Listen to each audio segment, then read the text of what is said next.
India Global. India Global.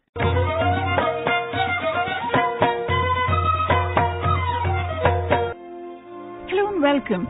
Join us as we travel to a land reverberating with the sound of music. Come, let's visit Austria.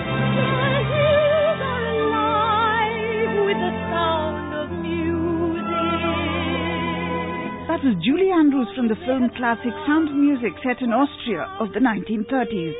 The Republic of Austria, located in southern Central Europe, encompasses the Eastern Alps and the Danube region. It is landlocked, sharing borders with 8 countries. Austria was an important force in Central Europe with the formation of the Habsburg Austro-Hungarian Empire in the 15th century. After its defeat in World War I, the empire gave way to the First Austrian Republic. It was liberated from German occupation by the Allied powers in April 1945. Today, Austria is a member of the European Union. It is a democratic republic with a bicameral parliament. The president is the head of state and the head of government is the federal chancellor. German is the language mostly spoken. A majority of the population is Roman Catholic. India's ambassador to Austria, Rajiva Mishra, goes back in history to trace the growth of the close relations between India and Austria.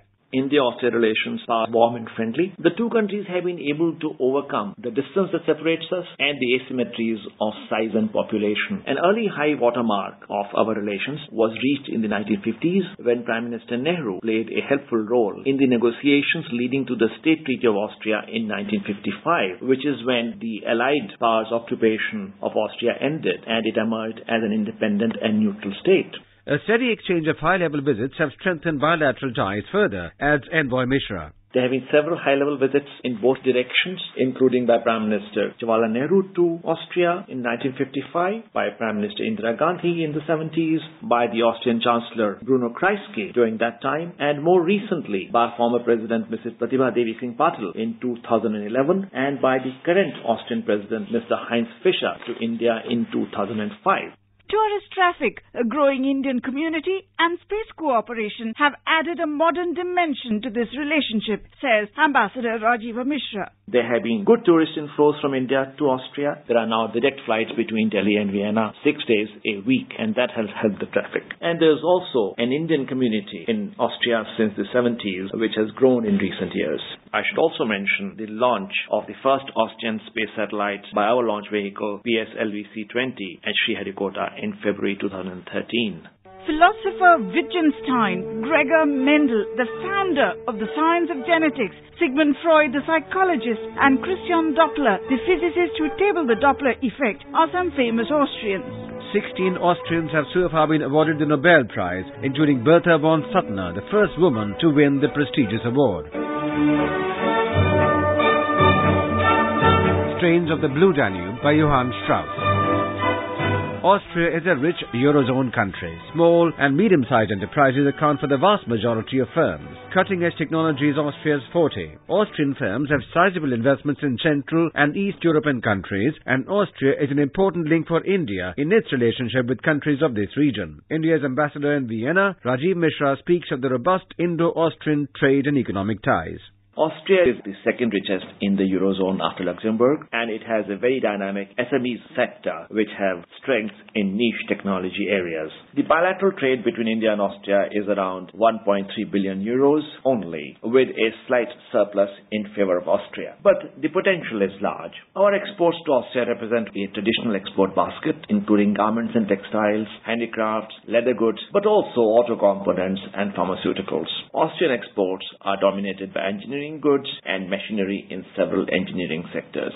The opening up of the infrastructure segment of Indian Railways for foreign direct investment could attract Austrian participation, says Ambassador Mishra. India is a focus country for Austrian direct investment and exports, especially in infrastructure and industrial modernization in the framework of Austria's Go International initiative. Austrian SMEs have been active in the Indian market in niche areas. I should like to mention too, railway track and signaling equipment and high-altitude tunneling. Austrian companies have provided engineering services for construction of tunnels in high-altitude locations in Himachal Pradesh, Jammu and Kashmir and Sikkim. With the major opening up in our railway sector to FDI recently, I would expect Austrian companies to expand their operations in this area.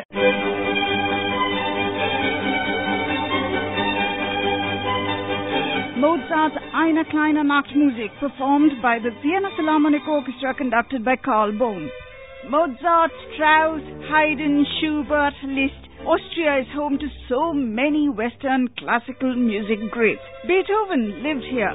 Austria also welcomes other classical traditions, and an array of Indian classical performers have enthralled audiences here, says Ambassador Rajiv Mishra. Austrians pride themselves on their cultural traditions, especially on their rich traditions in Western classical music. They are also a receptor to foreign forms of classical music and dance, and as a result, Indian performers over the years have found very receptive audiences in Austria. Classical dance troupes in Kathak, Bharatanatyam have also come and performed in Austria. Sanskrit studies were introduced in Austria way back in the 19th century, an expression of the deep appreciation Austrians have for Indian culture, says Envoy Mishra. As far back as 1845, the University of Vienna had started studies in Sanskrit and today has a full-fledged Indology center. The ICCR funds a chair at the center. The scenic splendor of Austria, with its picturesque valleys, green meadows, pastures, sparkling mountain lakes, breathtaking glaciers, ski resorts, and in its cities, the historical buildings, coffee houses and opera houses and choirs attract millions of visitors every year. More than 70 Indian film productions have been shot in Austria. Music from the Hindi film Yuvraj. India is a popular flavor with Austrians who are attracted to Indian food, films, art, culture and yoga. Ambassador Mishra tells us more about the Indian community in Austria. The Indian community in Austria is estimated at about 25,000. Many of them came in the 1960s and 70s as nurses for the Austrian health system. But over the decades, the profile of the community has become more broad-based, and they now include professionals, businessmen, and growing number of Indian students. Vienna hosts several multilateral organizations. India has been an active member of many of these organizations, says Ambassador Rajiv Mishra. The largest of these is the International Atomic Energy Agency, or the IAEA, the United Nations Industrial Development Organization, or UNIDO, the UN Organization Against Drugs and Crimes, and the United Nations Office on Outer Space Affairs are other important UN organizations based in Vienna. Did you know that it was a distinguished Indian scientist's love for music that resulted in the International Atomic Energy Agency being headquartered in Vienna? Ambassador Rajiv Mishra shares the story with us. The renowned Indian nuclear scientist Dr. Homi Jahangir Bhabha, who chaired the 1955 Geneva Conference on the Peaceful Uses of Atomic Energy, broke the tie with his casting vote between Geneva and Vienna as the venue of the IAEA. Apparently, Dr. Bhabha voted in favor of Vienna because of his love of Western classical music.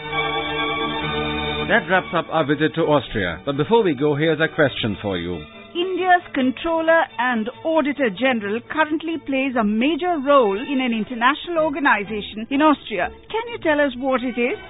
Send in your answers to indiajourneys360@gmail.com. The first 3 listeners sending in the correct answer will get a music CD from AIR's archives and a DVD from the Ministry of External Affairs. Congratulations, Pavitra Sinha from Bengaluru, Karnataka, Pradeep Kumar Verma from Rishikesh, Uttarakhand, and Akshay Saxena from Lucknow, Uttar Pradesh, for the right answer to a question on Cambodia. Professor Sachidanand Sahai is the recipient of the Pravasi Bharatiya Samman Award 2012 for his contribution to strengthening India's relations with Cambodia.